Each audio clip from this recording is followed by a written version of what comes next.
Well, I was also going to say, you like to encourage new writers, and bless you, I'm almost 73 and I still consider myself a fairly new writer because although I've been writing all my life, the only things I've really made money on were ghostwriting for other people or corporations. And, that's an entirely different thing, writing your own fiction.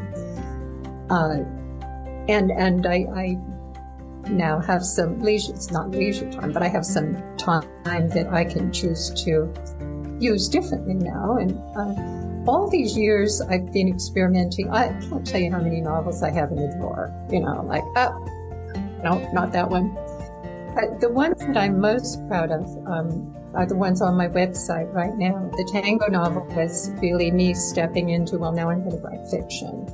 And then I'm really not sure how I started writing young adult fiction. It was the protagonist, Stevie, just stepped into my mental movie and said, "Excuse me, I have a story." Hey everyone, welcome to Living the Next Chapter. I have a great guest with me today. And if you're seeing this on video by any means or anything, you'll see a beautiful backdrop of all kinds of great memories and photos and paintings. And my guest today is very talented, not only with a pen, writing a book, but also with art. So welcome to my podcast today, Kristina. Nice to have you here. Welcome, welcome, welcome. Thank you, Dave. Thank you. Nice to have you here. So one thing I want to do a little different today is I want to start usually where we end.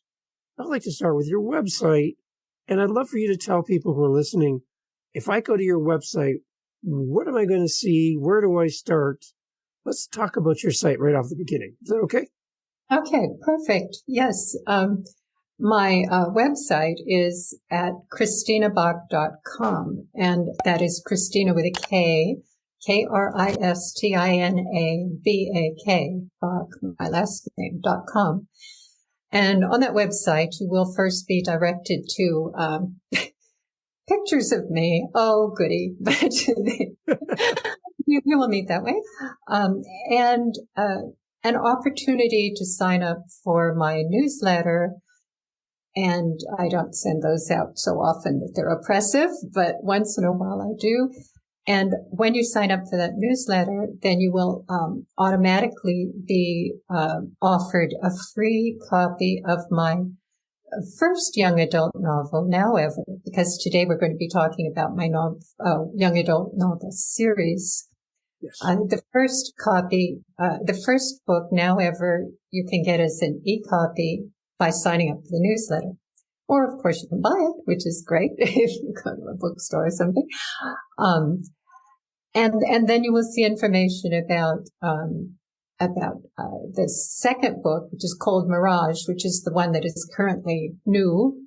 And that continues Stevie's story. You'll also see some information about one of my adult books, which is based on my love for tango. It's a tango novel. And if you like tango, that's a great place to go. The other things you will find on my website, of course, history, my background, everything, and also my blogs going back for forever. I think there's like 5 or 6 years of blogs out there from my different lives that I've led over the time, and some very pretty pictures involved in them, pictures of the outdoors here in Oregon, which is absolutely beautiful. So again, if you go to KristinaBak.com, you can sign up or not. That's up to you. And hopefully you'll have a nice journey through the variety of things there. Good. Well, after our discussion today, I'm hoping that we have many new visitors come to your site. And the one thing I like on your site, you mentioned that your novels are for readers from age 12 to 112. So that's a pretty big group of people. I've actually upped that to 120 because I found a wonderful quote by a French woman named Louise Calment, I believe. She was interviewed at 120, and she said, being young is a state of mind. It doesn't depend on one's body. I'm actually still a young girl. It's just that I haven't looked so good the last 70 years.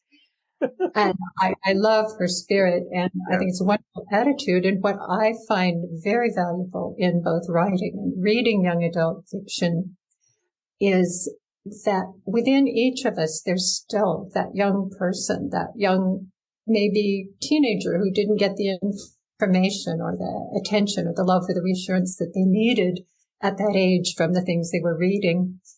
And you can still go back and retrieve that at any age. It can be very healing both to read, but also to write. And part of what I mentioned to you before is this phenomenal, weird healing experience I had in writing Cold Mirage, when I was struggling, as so many of my fellow authors do, with, well, I know how my character feels, but how am I going to get that out in words? And really, she doesn't seem to be feeling enough given what she's going through. How do I do that? And then I thought, but that makes perfect sense to me, because I'm very good at, locking up traumatic memories. That didn't happen. No problem. I handled it. And so I'm expecting something of my protagonist that I don't do myself. And so I had this weird experience of my character Stevie's hand. And one of her gift in the story is that she can heal pain with her touch. I had this experience of his hand actually reaching out through my, God help us, through my laptop, and putting her hand on my heart and saying, well, you try it. In other words, okay, you want me to feel all this stuff? Maybe if you try it, it might be an idea. You could maybe write about it. And honestly, I found that so healing. It was like, I put both hands on my heart, and I felt like, I was just being flooded with new feelings and information that I had not experienced before.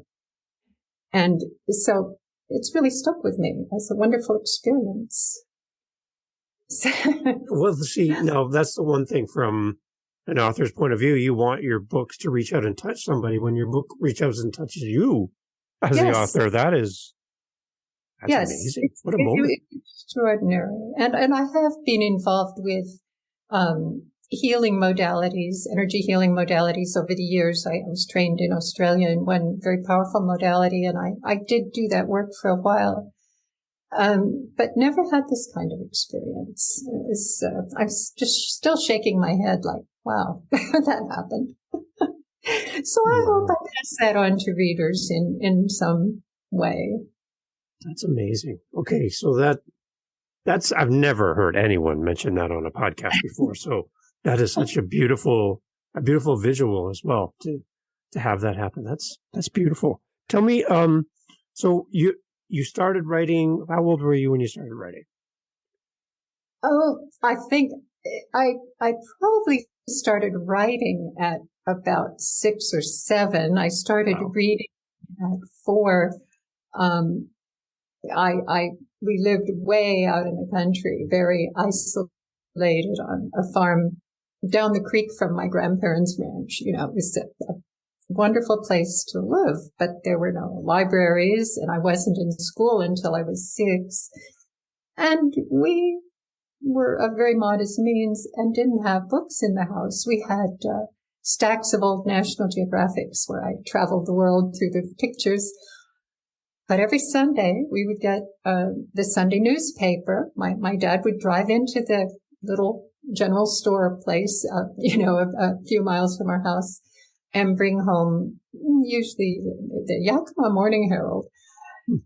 And in those days, which, this was a very long time ago, 70 years or almost 70 years, there were still the wonderful colored comics, brightly colored comics. You open the double page and all of the cartoons were there.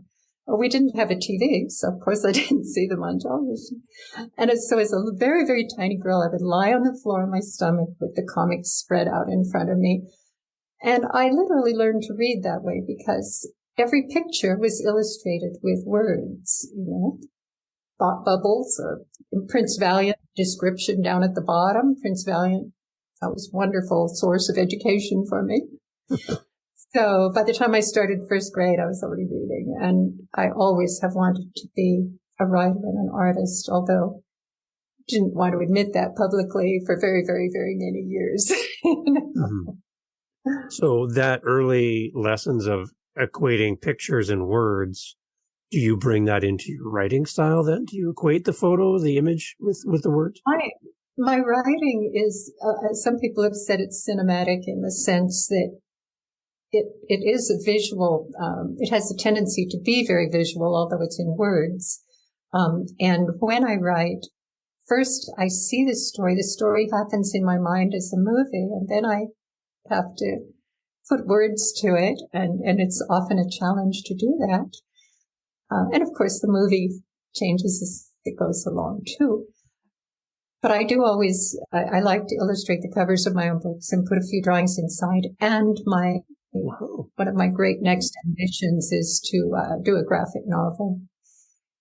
So, yeah.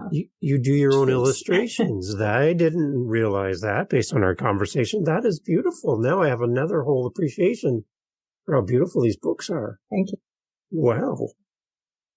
Amazing. And that's one reason I really love independent publishing, collaborative publishing, because I don't have a New York major publisher saying, well, that isn't what sells. This kind of cover illustration sells this year, and you have to wait 3 years and on and on. So I love having control of every step of the way. Okay, so that's a good point for our authors that are listening. Is there anything else that you do when you're doing your books that you really like to have control over as far as the whole process? Is there anything else? Well, I do have control of what I'm doing, but collaboration is very important to me. The people at Luminary Publishing in Eugene, Oregon, who put my books together are very collaborative. They're expert. They work with the author.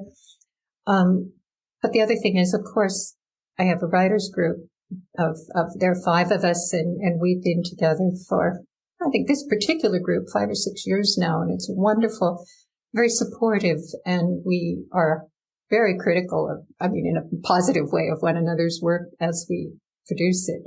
So that's extremely important to me. And again, the reader is the most important collaborator in this process. I find that if there's no reader, this is no surprise. If there's no reader, the words just lie there like little black squiggles on the screen or on paper, or blank airspace if you're talking about an audiobook, Right. So it's a complete circle. It's everybody working together to create this movie in the mind. Mm-hmm. Okay, the writers group. I'm curious. Tell me, what does it look like when you get together as a group? Are you writing at the same time in the room, or are you kind of helping each other with your work? Take me behind the scenes. Give us a peek. The more years we know each other, the more we have to force ourselves to stop chit-chatting and catching up with one another at the beginning of every meeting. But we try to meet every couple of weeks, and we'll meet at one another's homes. And the 5 of us will sit in a circle around a table with some good nibblies of some kind on it. And we each bring or have submitted by then 4 pages of whatever we're working on that we would like help with. And then while we're in the group, each of us takes a turn also reading our work aloud. Even though people have it on, they've already seen it. It's a great help for the author to read the words and hear them even when you're speaking them yourself. And also to sense how the listener's attention is perking up or fading out, or if they're laughing at a particular thing that you want to have be funny, So the in-person aspect, reading aloud to one another, is very important. And then we take turns giving very serious editorial and story-making feedback to one another. And we don't hesitate to say, that part did not work, or that's not something that I connected with or whatever. So we have very qualified people in the group who have a background in English and editing and very creative people. So it works well. I love my group. And then I have another small group on Zoom. And then I'm also been doing a course with Pages and Platforms, a group out of Portland, Oregon that is, I'm not doing an ad for Pages and Platforms here, but if there are any authors out there who want a lot of support, a lot of education, a lot of help marketing and writing your books, check out Pages and Platforms. Excellent. We'll put a link in the show notes for that. And the one thing I would like to say, Kristina, please promote. I want authors to find resources, tools, suggestions. They're coming here with a blank piece of paper and they're like, teach me. I'm part of the writers group today. This is the little writers group we're doing right now. And if you come across resources that can help somebody, please promote. I would love to do that. So. Yeah, well, the two Pages and Platforms, and also if you're publishing independently, Luminary Press in Eugene, Oregon, is both internationally known and really superb, supportive. I think that's one of the major things that people involved in creative professions or any other profession can get very competitive. Like, oh no, they got their they got their story into such and such a journal and I didn't. And oh no, I've got it. But somebody told me once, you're never going to run out of the need for a story. The story may come out, maybe they're movies, maybe they're TV shows, maybe they're books, whatever. But human beings are story-making creatures more than anything else. And so the more stories, the better. And if your writing buddy in your writers group wins a Pulitzer, hey, fabulous, it raises everybody's boats. That's the quote, right? The rising tide lifts all boats. So I love the fact that you were working together in a group and you have some security in the sense that you can ask questions and get input and everyone works together. That's the idea for the podcast as well. Just so you know, is I want to have people come on and encourage new authors that are listening who maybe are writing by themselves and they don't have a community, how we can get involved and find those community members. And how did you find, or were you part of starting this group of writers in your community? It's my belief is if you want a writers group, you start a writers group. And I had another small writers group for many years, absolutely wonderful group. And I wanted a group of people who were interested in publishing. And so I sort of segued from the smaller group. I went to a local, larger program for writers, and I just happened to meet a couple of the right people that we clicked. And, put yourself out there is what I would say. Reach out, go out, put something on local postings, whatever they are, saying what you want to do rather than just going, oh, I wish I had a writers group, because I've been there too. And that doesn't work. Just sit around. Awesome. Okay. So Kristina, how many books do you have total in your library of things you've written? Well, I was also going to say, you like to encourage new writers, and bless you, I'm almost 73 and I still consider myself a fairly new writer because although I've been writing all my life, the only things I've really made money on were ghostwriting for other people or corporations. And, that's an entirely different thing, writing your own fiction. And I now have some leisure, it's not leisure time, but I have some time that I can choose to use differently now. And all these years I've been experimenting. I can't tell you how many novels I have in the drawer, no, not that one. Yeah. But the ones that I'm most proud of are the ones on my website right now. The Tango novel was really me stepping into, well, now I'm going to write fiction. And then I'm really not sure how I started writing young adult fiction. It was the protagonist, Steve, he just stepped into my mental movie and said, "Excuse me, I have a story." So that's what that is.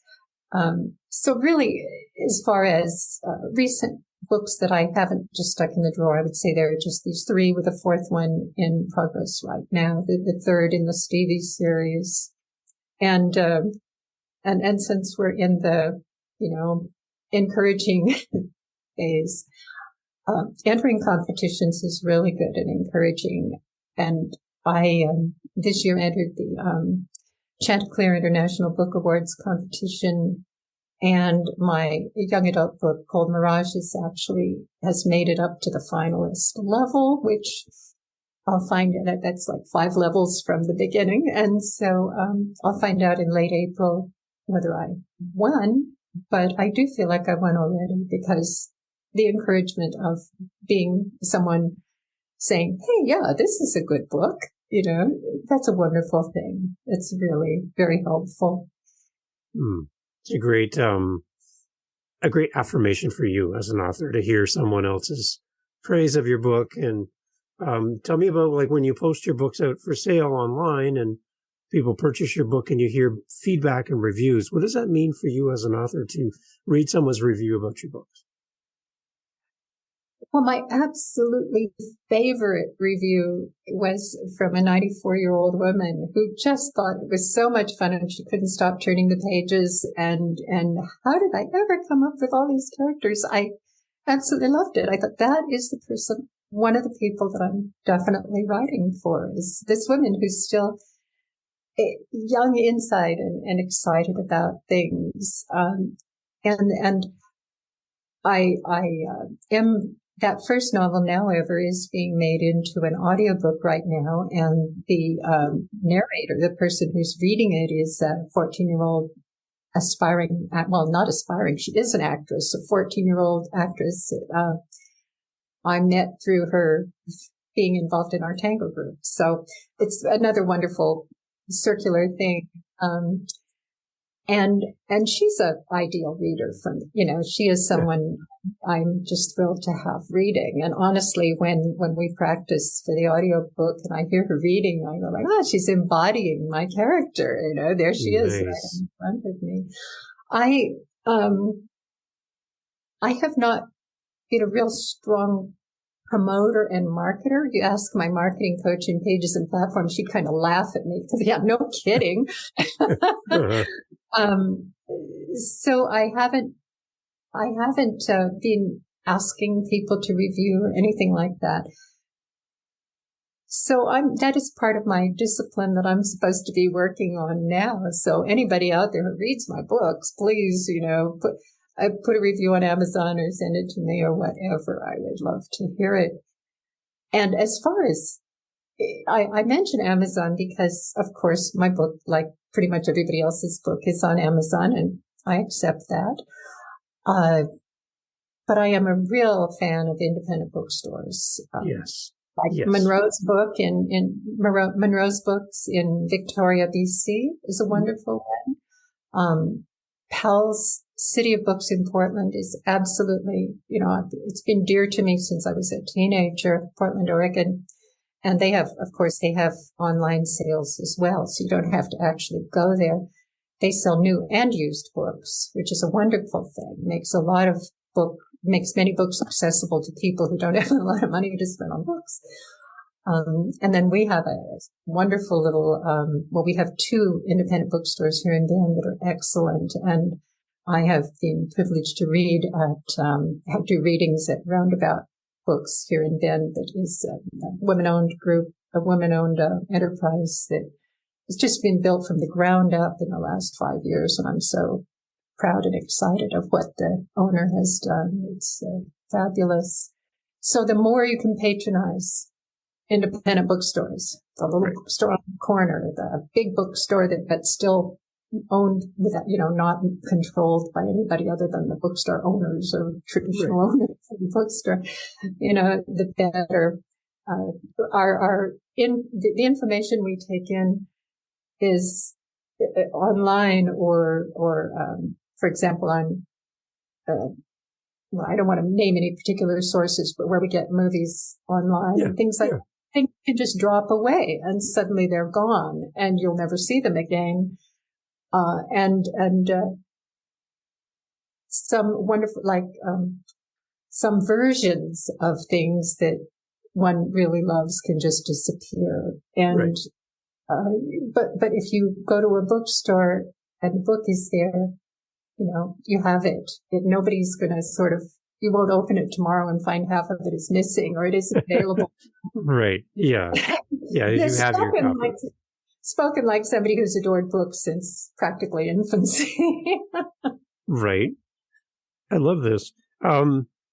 So we talk about the fact that when we chatted earlier, you mentioned something along the lines of readers bring the author's words to life. Now, that you talked about for your audiobook, which is amazing. But in your writing, can you kind of expand on how readers bring authors' words to life? Well, as I said, if nobody reads them, they're just neutral. They're just sitting there. Nothing is happening. There's no exchange of my ideas with someone else, and when whichever reader reads a book, if I could see what they're seeing in the book, I might go like, oh, that's not the way I saw it at all. Right. That's not the way the other person sitting over there sees it.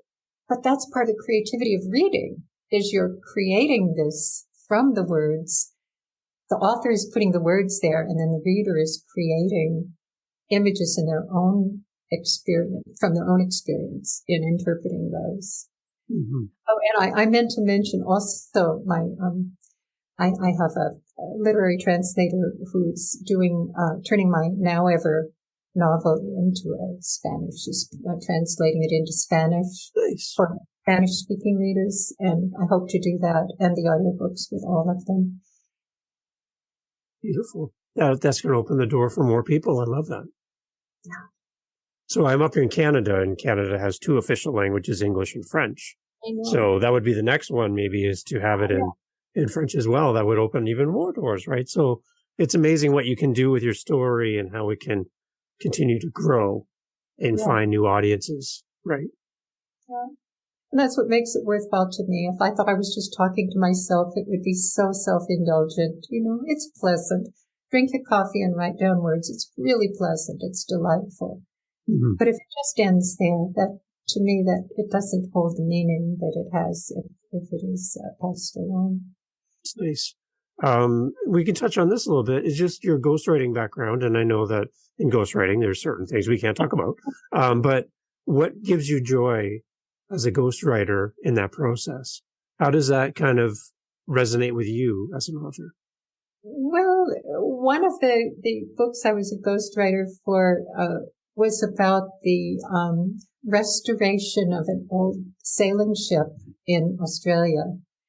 And it was being restored by people who still knew some of the old skills or were teaching other people the old skills with this 19th century ship had been built with. And I got to go around to all the workshops. The person who was my boss, I guess you'd say in this case, was a 80-year-old or so sailor. He lived for sailing. His hands, he pulled the ropes so much his hands were like just callous. They were just sailor's hands. And he was so enthusiastic. And we went to all these shops and saw the people, talked to the people who were doing the work, building different parts for the ship. And it was just an absolutely delightful experience. And then I would record some of what they said and then translate it into, reasonable connections on paper. And when I was done, the old sailor said, "How did you get this story out of those visits?" He said, I don't know how, I don't know how you put that all together. And, it warmed my heart. It really did. Other ghostwriting jobs I have been more corporate histories. And sometimes I could slip in some surprising things that the corporate people didn't necessarily ask me to do, but it's more craft than an art or a calling in that case. But serving a purpose. So yeah, and helping others who maybe cannot write or need help writing. I had one ghostwriter on my show, and he worked with a gentleman who was very successful in business, but he basically wrote at probably a grade 8, grade 9 level as far as comprehension. Yeah. He could tell a great story, but he just couldn't write it down. Yeah. So he brought my friend on as a ghostwriter, and he was able to share in his own words on behalf of the person he was writing for and capture the stories that he couldn't translate. So I love that. I love that you do that. Yeah, that's really a wonderful thing to be able to offer. I mean, I can't program my own computer, but maybe the person who programs the computer can't put together a story. 100% true. Yeah, and that's one of the things that in my series about Stevie, the teen girl, one of the things that is a very strong focus for me in these stories is that each person has their own gifts. We've heard that. Some of them are really scary. Like in this story, she can heal pain with her touch. She can't heal diseases, but she can take away the pain. And a lot of the story from when she's 16 to when she's 18 involves, so what do you do with that? Do you lock it up and pretend, oh no, I'm going to forget about that because that's too scary. I can't do that. And I think a lot of us, when we're growing up, we have ideas and talents and hopes that we are either told are no good or we're afraid to let anybody know about because it makes us different. And so a lot of my story is about the challenges that Stevie faces in accepting and learning to use her gifts and who she can trust to help her rather than try to take advantage of her regarding these gifts. And so I think that's a very important part of things for me. Also, I call it, did I already say near future, non-dystopian realism with fantasy elements? I always have to write that down because my story is supposed to have a genre, and that's the genre that has been identified. I write in the near future because I'm not writing science fiction. I'm just writing, well, 5 or 6 years from now, this could be the situation. Yeah. Yeah, it could be. Nobody can say it can't be. And when people are reading that book 5 or 6 years from now, they'll know that I wrote it now and didn't know what things were going to be like. So, I'm off the hook as far as getting it exactly right. Good, yes. But also, I don't write dystopian fiction because I think we have enough dystopian situations around us right now. I used to love reading that stuff, but I don't anymore. I'll just read the news instead, Mm-hmm. So I don't try to, I do kind of acknowledge some current situations like climate questions, in my fiction, but they aren't in the forefront. And I don't try to create situations where the world is coming to an end or something. We can do that for ourselves. I'm doing a fantasy here. Right. And it is non-dystopian realism. I have to say that my reality may be a little more flexible than some people's, and for better or for worse. We do tend to get locked into this vision of reality that's created by what we are given, what we're given in school, what we're given in advertising, what we're supposed to be, what we're supposed to buy.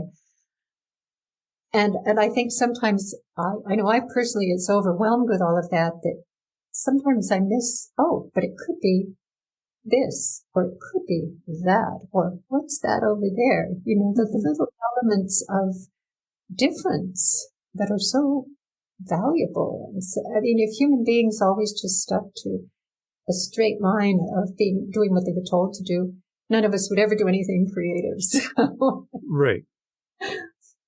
Awesome. Kristina, so for anyone that's a new author, maybe they are, I'm imagining them on the ground looking at the newspaper and going through the cartoons like you did, and whatever that translates into today's world. But they're looking at it, they're admiring the process of writing and dreaming of being a writer. How do you take those dreams and make it reality? Where do we start as a new author? What would you say to somebody listening who's maybe a young person? The good advice, and I know you've heard this before too from others, is read everything that interests you, even a little bit. And as you do that, you'll begin to sort of catch a wave of what you love in a book, what kinds of books you don't love, and what kind of stories are really meaningful to you. And then those are the kinds that you want to develop your ability to write.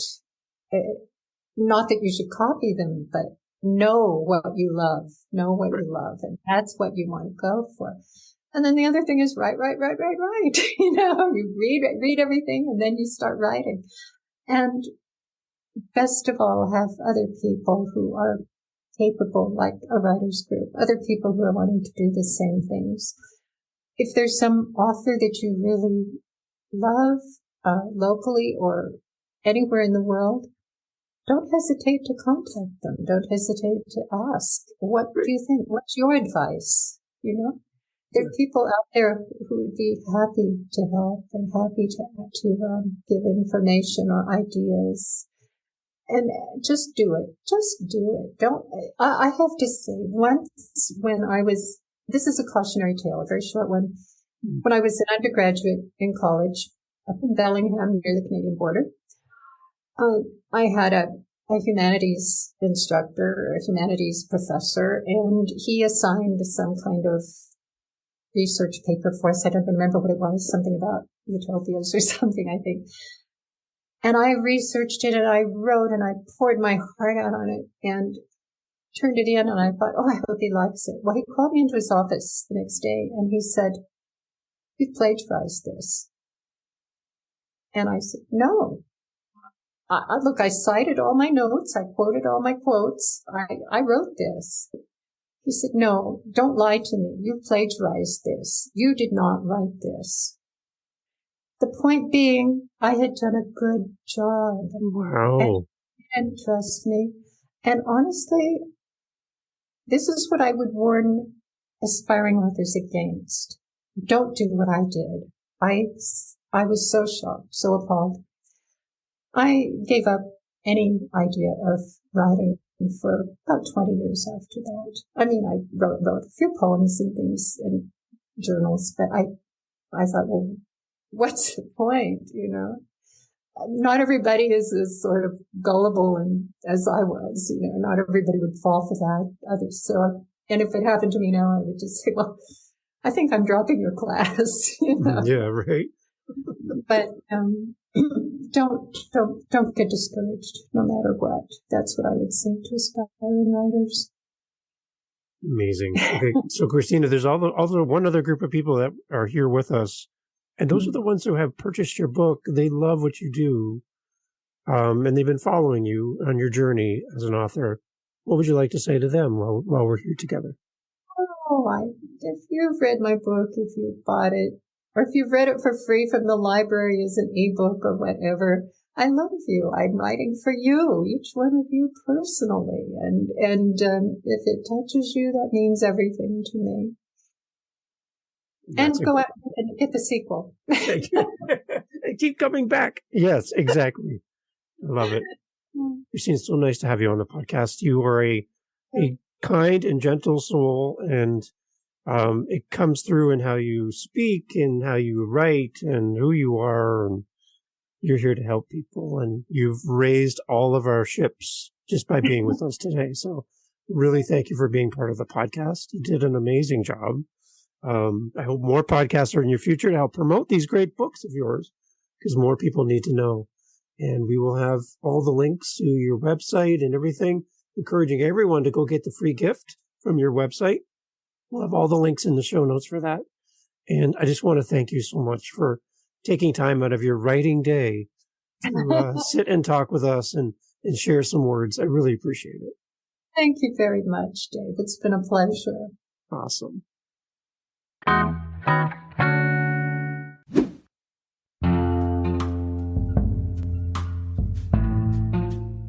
Thank you for being part of Living the Next Chapter.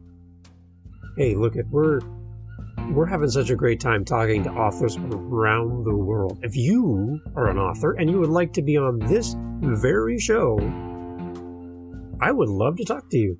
livingthenextchapter.com, livingthenextchapter.com, livingthenextchapter.com is the best way to get in touch with us. There you'll find our social media and blah, blah, blah, la-di-da, and such. You, author, soon-to-be author, new author, currently writing your book author, published author, we need you here. The seat's empty, microphone set up, we're waiting for you. livingthenextchapter.com. We would love to have you on the podcast. Yeah, I'm talking to you. Yeah, you should be here. See you at livingthenextchapter.com.